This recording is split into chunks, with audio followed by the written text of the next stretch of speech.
right. You know who it is. It's your boy Daz. Liking my beard right about now. But yeah, it's your boy Daz. And basically what I want to talk about today is this look real Rick Rossish right now. That's ridiculous. But yeah, what I want to talk about today is politics.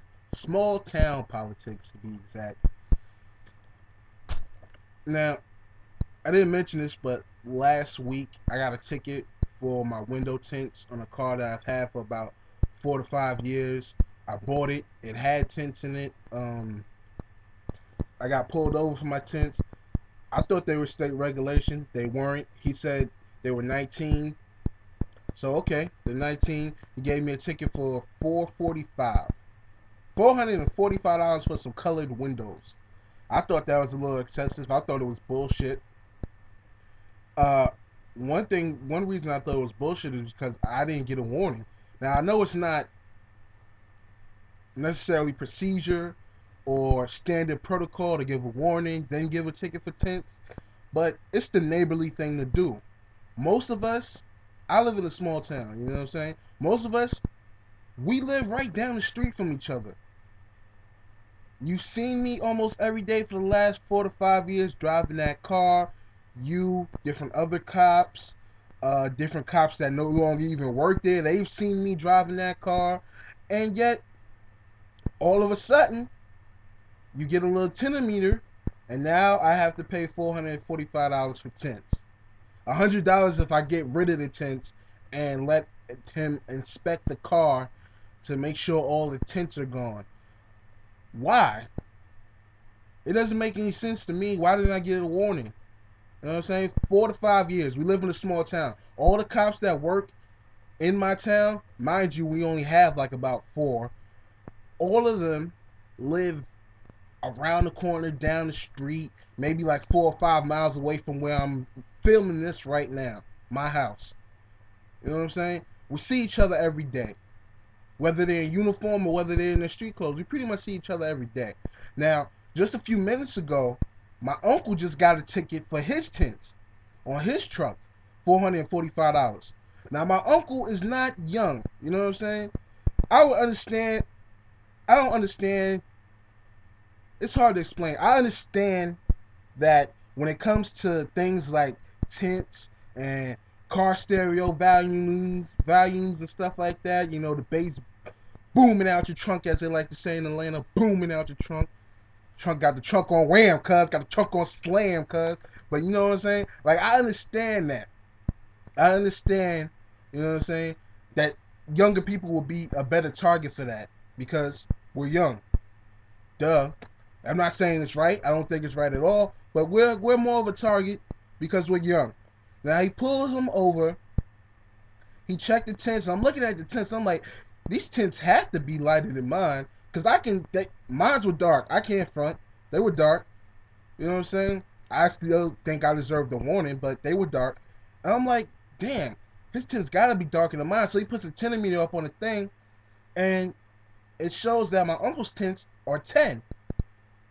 Mine came up to a 19. It's from what I heard, it can't even go 19. They can't be level 19 tenths. They can't be 19% tenths. They either have to be 20, 25, or 30, or 35. You know what I'm saying? And the state level, by the way, is 27. You know what I'm saying? I know, you could have gave me a warning. You could have let me slide those, like, what, 6, 7 points. You could have let me slide. You know what I'm saying? Them 8 points. You could have let me slide. You know what I mean? My uncle, his shits was 10 from what the thing said.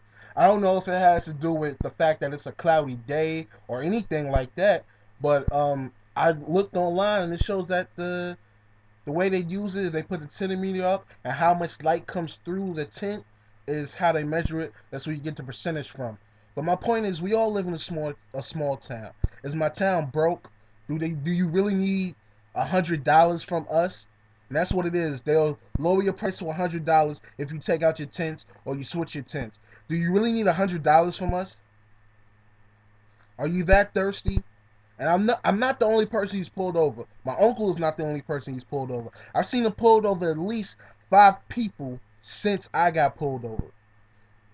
So imagine that. That's 6 people, including my uncle. That's $600 right there. And if they choose to fight it, like my uncle is saying, he wants to fight it, they're gonna automatically make him pay the 445. He's not gonna get away with 100 if they say, okay, this is not acceptable, which they probably will. They'll probably say this is not acceptable, and he'll have to pay the whole 445. So if 5 people decide to fight back, I don't know if I'm gonna fight back yet. I don't have 445 to gamble on that shit. You know what I'm saying? So I don't know if I'm gonna fight back. But if 5 people decide that they want to fight back, that's at least like 2,500. That's at least 2,500. You know what I'm saying? 445 for colored glass. Why? You know what a seatbelt ticket is down here? $25. That's more dangerous than some fucking tents. You know what I'm saying? We can have a car accident and kill ourselves. You know what I'm saying? What can happen with some goddamn tents? You know this, y'all just fuck that shit. That's all I'm saying. Fuck that shit. Small town politics. You can't treat a small town like you would a bigger city or a bigger town because we all live in the same radius. We all know each other. And when it comes down to police cooperation and all that bullshit, and you want us to cooperate with you, the people, the townspeople, and then at the end of the day, you don't want to cooperate with us. And I know damn well his daughter ain't got no fucking ticket for her tents. She probably ain't got no fucking speeding tickets. Him or his wife.